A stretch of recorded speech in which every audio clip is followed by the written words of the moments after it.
Thinking Aloud. Conversations on the leading edge of knowledge and discovery with psychologist Jeffrey Mishlove.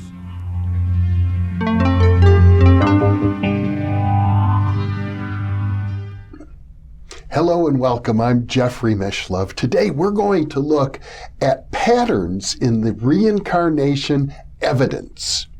With me is Dr. James Matlock, who is the co-author with Erlander Haraldson of a new book called I Saw a Light and Came Here, Children's Experiences of Reincarnation.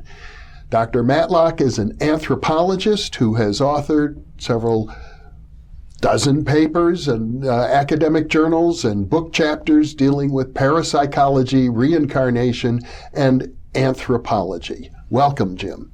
Thank you, Jeff. It's a pleasure to be with you once again. When we talk about the patterns in the reincarnation evidence, there are many angles to look at. Patterns in the young children, patterns in the previous person, patterns in the culture that manifests evidence for reincarnation.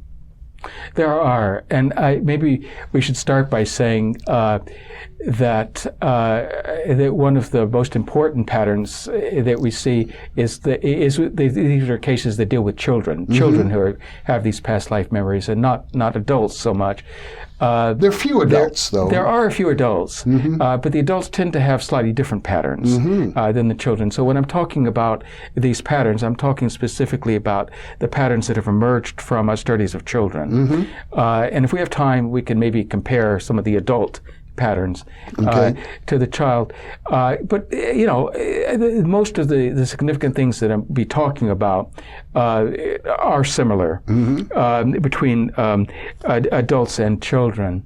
But I guess one of the most general overview here is that we have both universal or near universal patterns, that is, ones that turn up in cross-culturally, and in all the cultures that we have cases from.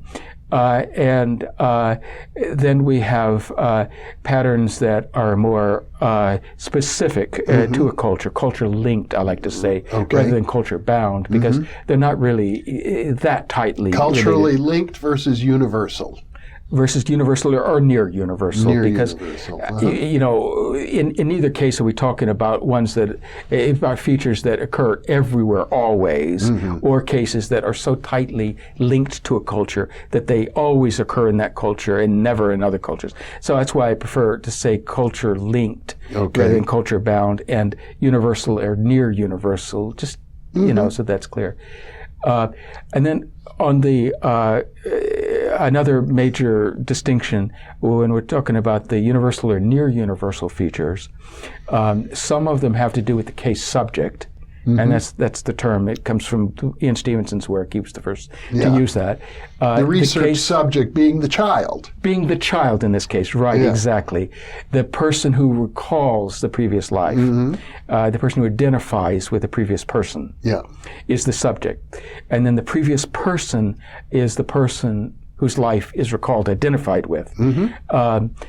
And I say identified with because we're talking about more than simply recalling things here. And the identification comes out in several ways. It's not like, I saw a movie about another person. Right. And the identification is partly by using first person. I did this. I remember this. And also through behaviors. They identify themselves with the previous persons also through their behaviors very often. That's crucial. It is. Because that begins to get at the dynamics of reincarnation itself. Right. And these are universal features. Children everywhere who recall these lives, and adults too for that matter, we'll talk about these in first person. They're not like memories that are divorced from themselves. They identify with these people emotionally, consciously. They feel as if their consciousness is continuous from the past to the present. And sometimes it's very emotional. And sometimes it's very emotional, that's right. There can be fears, phobias that carry over, memories of traumatic events like as well as judgmental attitudes towards one's present family based on memories of a previous household. That's correct. These children often, they'll behave in ways that are appropriate to the previous person, the person whose life they recall, as if they really were continuous, as if, with these people, and if they're, if a child is recalling having been a man who didn't get along with his wife, well, the child will not, will show the same sorts of reserves, or in some way manifest that. Whereas those persons that the previous person did get along well with, the children also will show that. Well, I gather that one of the strongest universal patterns is that the children across many cultures are predominantly male. Well, yes, that's important. About 2/3 of the case subjects, cross-culturally, are male. Which has to be statistically quite significant. It is, it is. I mean, I don't know how how that would be evaluated statistically. I mean, if you were, trying to set up, but yeah, it's very striking. I mean, because we're talking now over 1,000 cases, and if you were to flip coins right. 1,000 times, you wouldn't expect 2/3 to end up in one. No, you wouldn't. And I think statistically, only a little over 50% of babies born are male. Yeah. So we're talking about significantly more children with past life memories than one would expect normally. Yeah. And that is something to note, because you have to explain that in some way, and it's not chance. And if we see it culture after culture after culture, now one way it might be explained is by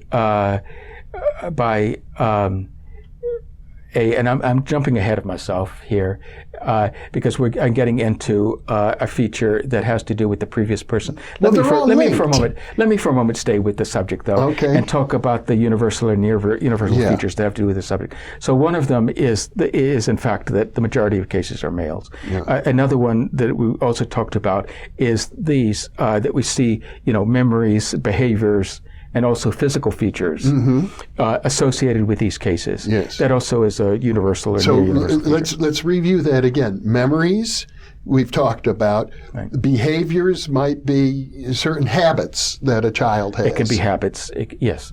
Or preferences. Or even skills. Talents that a child has. And then you mention physical features. That's right.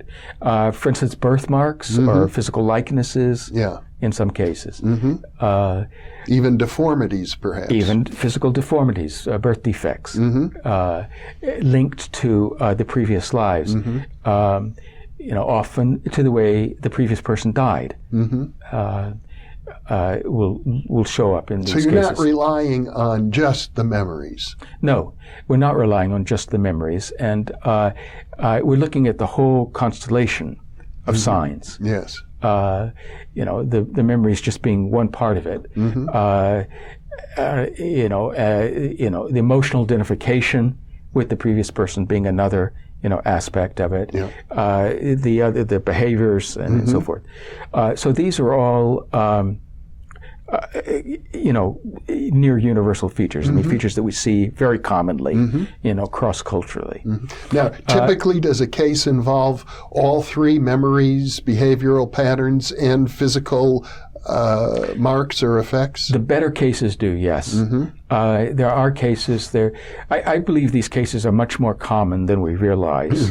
At least the memories. Well, surely only a fraction are getting reported to the researchers. And only a fraction are getting, exactly. And only the better ones actually get reported by the researchers in print, because they want, to make the point that, that this is, this is a real phenomenon, and and how better to do that than to use the strongest cases. They're the cases that have the strongest penetration, shall we say, of these phenomena. But there are many weaker cases too, where there may just be memories and not so many behaviors, and maybe not the physical signs. And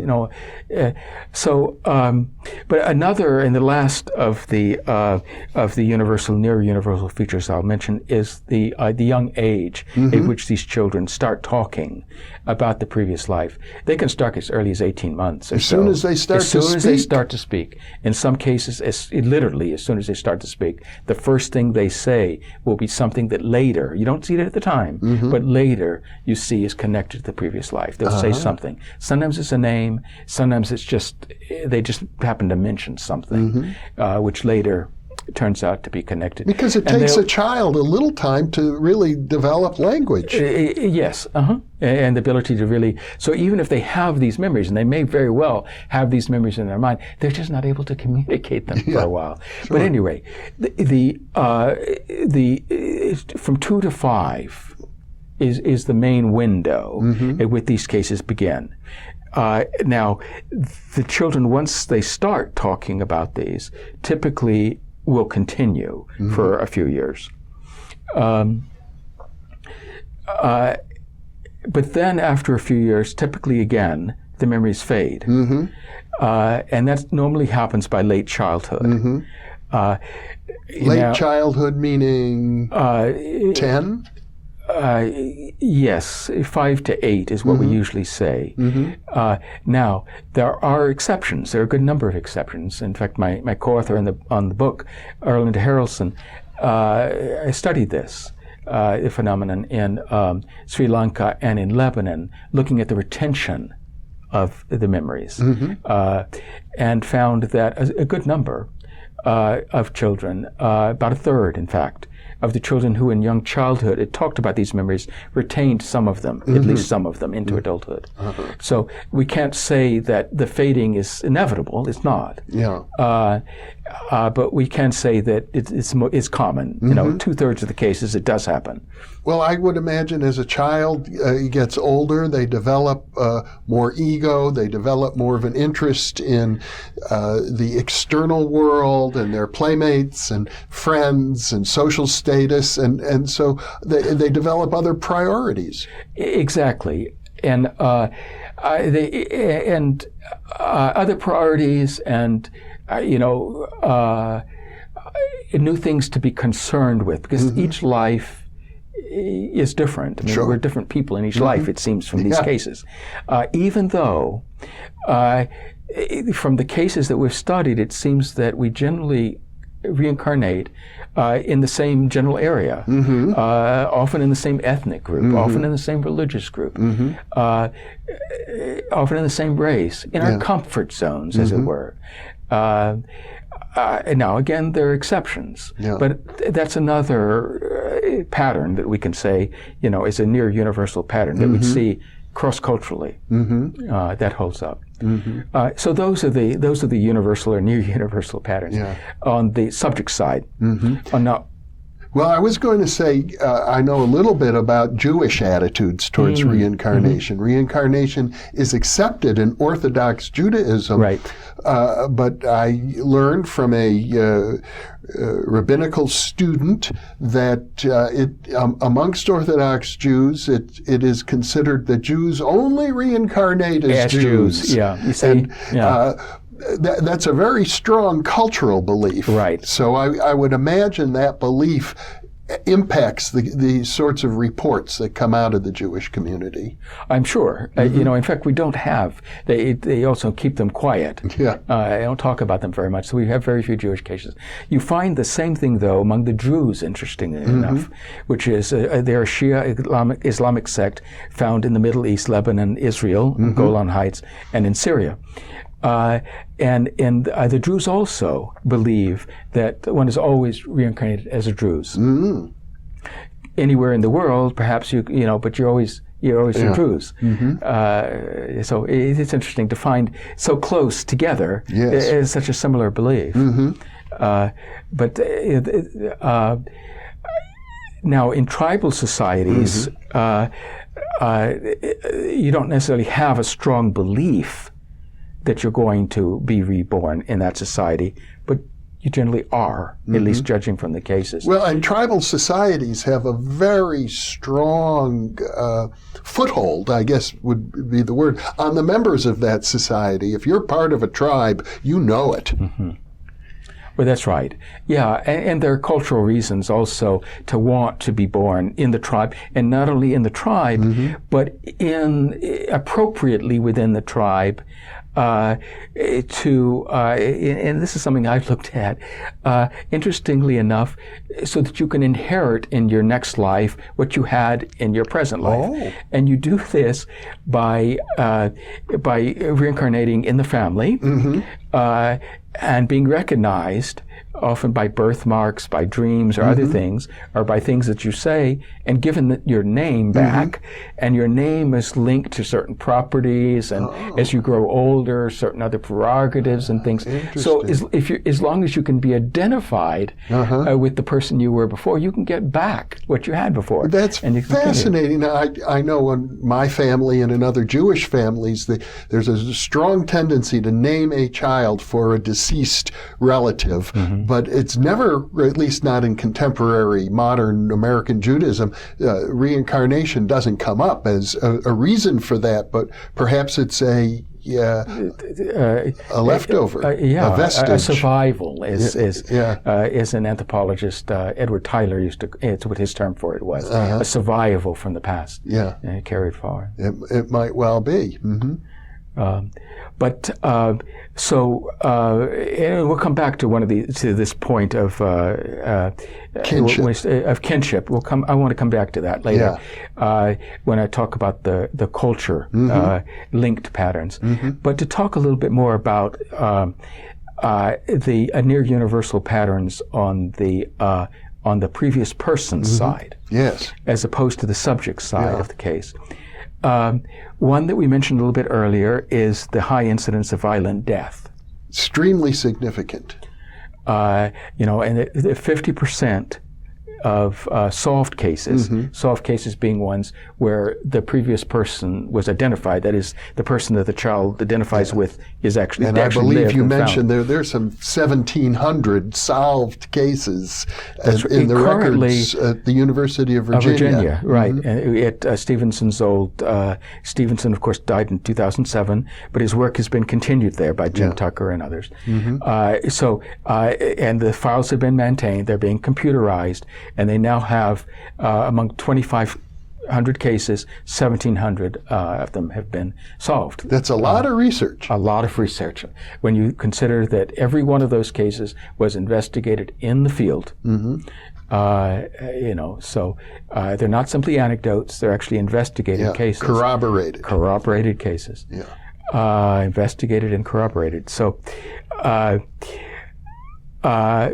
I think, if I may interrupt, that the fact that most of the children are male is related to the fact that most of the previous persons, or at least half of the previous persons, and I think the number is 60% in the unsolved cases, suffered from a violent death. I think that's right. Yeah, and so that no doubt is a major factor here, because there's no, at least at this point in reincarnation research, we don't know of any reason why males should be more likely to recall previous lives than females. There isn't any reason for it that we know. I mean, maybe something will emerge later. Well, one thing you could say is that in many cultures, a parent will pay more attention to a male child. Than a female child. But we also need to keep in mind, when we're talking about so many cases, although we do see that statistically, there are an awful lot of cases of girls also. Sure. It's not just boys. And girls who remember dying violently, for that matter. But nevertheless, there is a high incidence of violent death, which does fit well with the high incidence of males as subjects.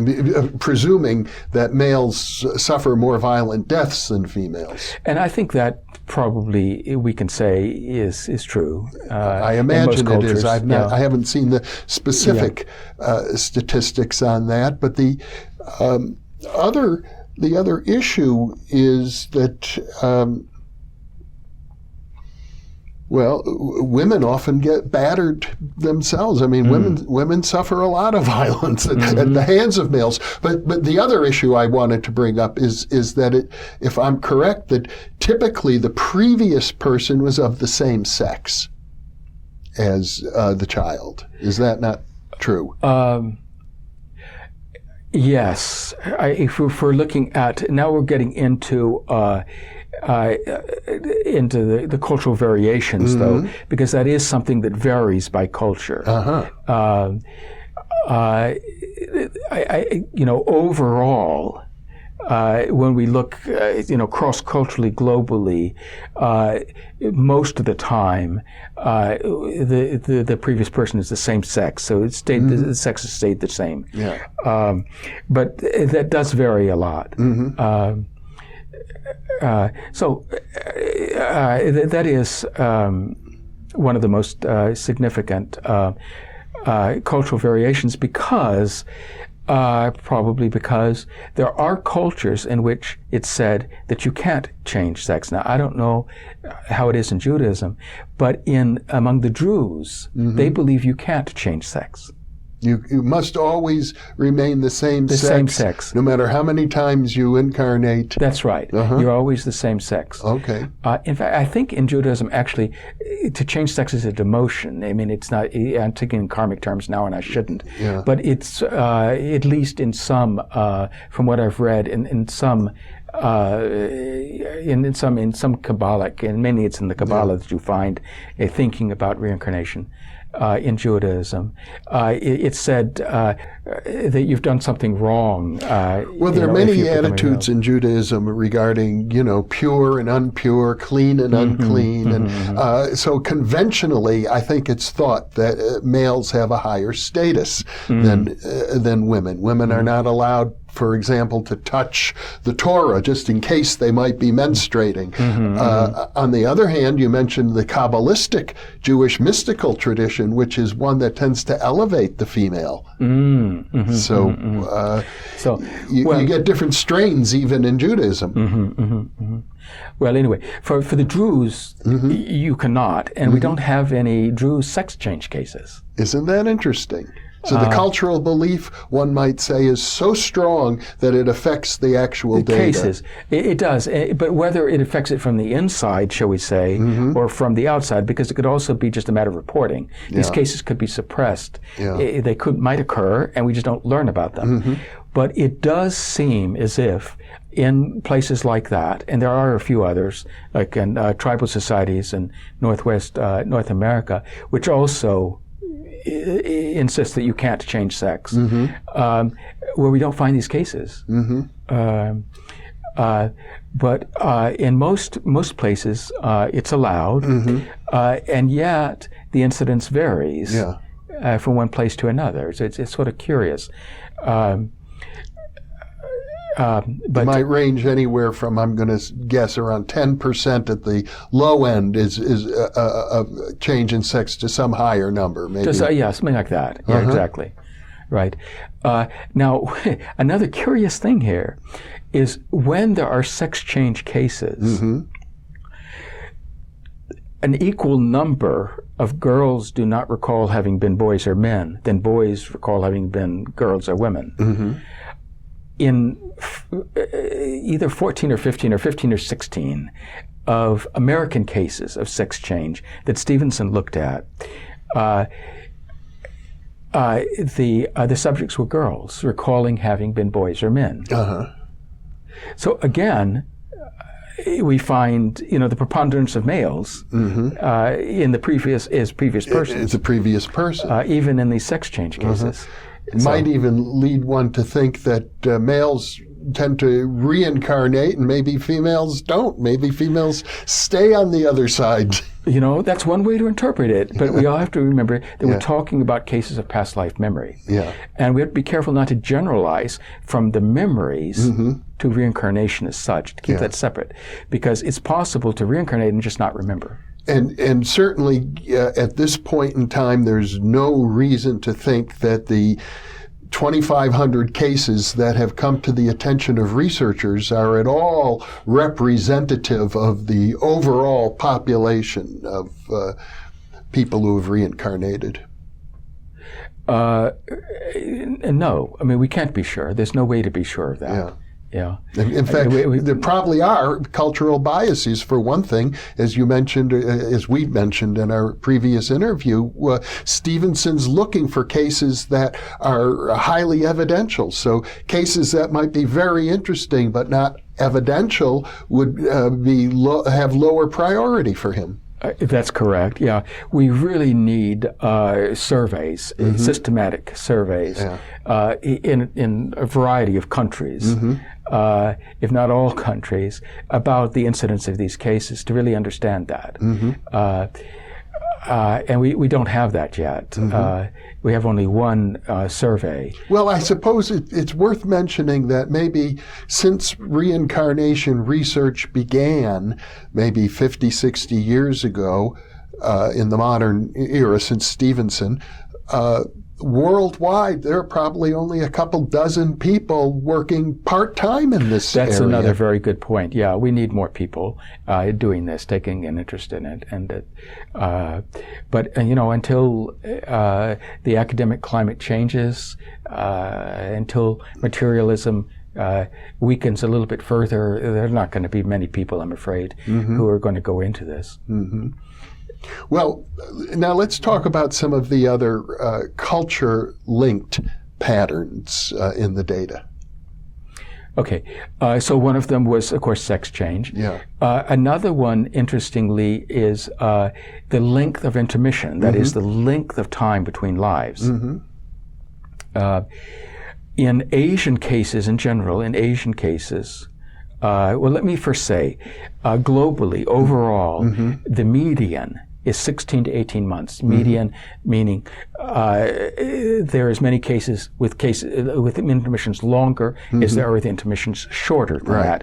So 16 to 18 months. This is the between the death of the previous person and the birth. Actually, it's the birth, because we can't be sure when the reincarnation actually occurred. If we count reincarnation as being when the spirit joined the body, we don't know for sure. And so we count the intermission from death to birth. 16 to 18 months, and when you allow 9-month gestation, that's not very long. And that is because the preponderance of Asian cases. Western cases, interestingly enough, tend to have much longer intermissions. We do have a few Western cases where it's fairly short, but it is not at all uncommon to find Western cases with intermissions decades in length. Isn't that interesting? Yeah, and decades, it is. And the median just of Western cases, of the published ones, because we don't have that I've been able to look at, is 35 years. And I don't have any reason to think that when we add the unpublished cases that they have at University of Genoa, that's going to appreciably change. So we're talking 12 to 14 months in the Asian cases, or less, because that's the global. That includes the Western cases. You see, that's everything. That's global. So it's going to be something less than that for the Asian cases. But although the predominance, I don't know the percentage. Fascinating. But, yeah, it is. And so what if we take the Asian cases just by themselves? What is the median intermission time? That hasn't been calculated or reported. I don't know. But it could well be less than 9 months. No, I don't think it'd be less than 9 months, but it would be less than. My guess is it would be, instead of 16 to 18, maybe 14 to 16, something like that. Because the greatest number, or even 90% maybe of the cases, are Asian versus Western. Okay. So we're talking about really a small contribution from the Western side. That's not really going to change that very much. Well, that's another statistic of value, because it suggests in a culture where people are comfortable thinking and talking about reincarnation, you're going to just get more cases. Yes, that's right. But when we talk about culture-linked things here, you see, this gets interesting. Under Buddhism, you're supposed to have at least 9 months between lives. Yeah. And in Buddhist cultures, like Sri Lanka, with most of the cases there are Sinhalese, and in Myanmar, Burma, and Thailand, the cases, the intermissions tend to be longer than 9 months in length. The cases, and the median intermission is, I think, 18 months or something like that. Okay. So longer than the international median. Of the religion. Longer than the requirement of the religion. The religion doesn't say it has to be 9 months. It says it has to be at least 9 months, because it expects it's not the spirit, but the emanation from the previous person or spirit to join the body at conception, because that is what it's the emanation joined with the body being formed at conception that creates the new body. Yes. And so under Buddhism, you expect at least 9 months. Now, we do have Buddhist cases with intermissions of under 9 months, though. Okay, but we also have evidence that there has been suppression of other cases. Stevenson ran into this occasionally, where even his interpreters and assistants in the field didn't want to tell him about cases in Buddhist countries of intermissions less than 9 months, because they thought they couldn't be. Yes, they contradict the official doctrine. And so if you're so committed to that doctrine, then you dismiss these cases as being wrong. Somehow they cannot be. Yeah. Now, in India, for instance, where you don't have this idea, and Hinduism allows reincarnation all the way through, and in fact, it allows for the spirit joining the body after birth. You find a median intermission length that's closer to 9 months. And you find many more cases with intermissions of less than 9 months. So, the intermission length really is culture linked in this sense, that it really does not depend necessarily, but is influenced by the beliefs in that particular culture. Now, do you find, with regard to the change of sex from one lifetime to the other, that affects the sexual orientation or gender identity of the child? That's a hard one to answer. In young childhood, it influences behaviors. And so we get cross-dressing, we get, I'm not a boy, I'm a girl, type things. But like most of the behaviors we see in these cases, other sorts of behaviors, they tend to wear off over time. So that by the time the child reaches maturity, there's not necessarily that conflict anymore.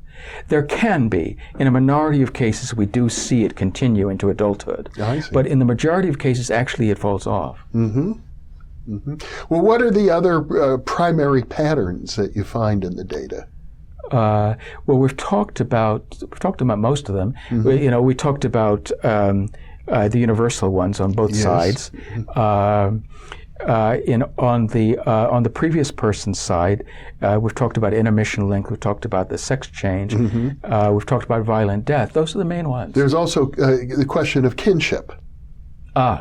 Yes, and that is an interesting one too, and that relates to another issue we were talking about, is that we tend to reincarnate in our comfort zones. It seems from these cases, and tend to, the previous lives tend to have been lived, close by, but where kinship is important in our society. we can also see that the cases follow the ideal patterns of the culture. That is, in tribal societies, there can be kinship can be reckoned through either the mother or the father in some cases. That is, I mean, in our society, we reckon kinship through both the mother and the father equally. We don't take one or the other. Now, I guess in Judaism, it's more important. You do take Judaism at least. The identity of Judaism is through the mother, right? Well, yes, but in contemporary Judaism, it's not so much. It's not a major factor. Right. But you see, but this is similar. I like to use that example because this is something people understand or familiar with. Sure. So in these societies, these unilineal societies, as we call them in anthropology, where they reckon kinship through either the mother or the father, we tend to find reincarnation cases that follow that same pattern. Among the Tlingit Indians, for instance, in Alaska, who are matrilineal, the cases tend to be related to the previous persons to the mother, on the mother's side of the family. But conversely, among the Igbo tribe of Nigeria, who are patrilineal, kinship to the father, the cases are on the father's side. And almost always, I mean, over 90%, and sometimes close to 100% of cases follow the kinship patterns, the expectations. And I know we're going to talk more about some of the alternative explanations for this data, but it's probably the case that the skeptics of reincarnation are going to say that these cultural patterns suggest that the cases are themselves culturally inspired and may not be actually evidence of reincarnation per se. And I assume that's because they ignore all the corroborating evidence. Yeah, I mean, they must be because they ignore or dismiss it in some other way. Say it's faulty memory, because if we were, as we talked about in an earlier conversation, in most of these cases, researchers get there after the cases have already been solved by the family, and you're dealing with memories, not just of the child, but also of the parent witnesses. Sure. Who may not have kept careful records. Who typically will not have kept careful records, because we're dealing,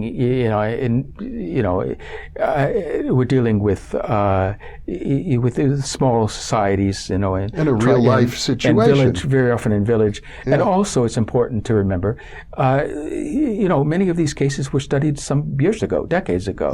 Stevenson started his research seriously in 1960. So he's going out into small villages. They don't have. The interesting thing is that many of those people who were children in the 1960s and 1970s are adults now. And that's right. The possibility exists of going back and re-interviewing them and learning how this episode affected them as they grew older. Yes, and we need more follow-up studies. Erlander includes some of that in the book. Where he went back, or he is kept up with, and Stevenson did too. Many of the case subjects, as they grew older, continued to be in correspondence with Stevenson, and so he was able to learn, or to Erlander Harrelson too, and so he was able to learn about their. About very how important they data, matured. I would think. think. It is, and in Stevenson's 20 Cases Suggested of Reincarnation, it's the second edition of that. Classic book he published. Originally published in 1966, and then republished by the University of Virginia in 1974. 6 years later, he included follow-up information, but it would be very good to have follow-up information for even longer term for some of these subjects, and we don't have nearly enough of that. Well, Dr. James Matlock, this has been once again a fascinating conversation. I've learned a lot. I trust our viewers have as well, and to a very important topic, potentially meaningful to everybody. So thank you so much for being with me. You're very welcome. My pleasure. And thank you for being with us.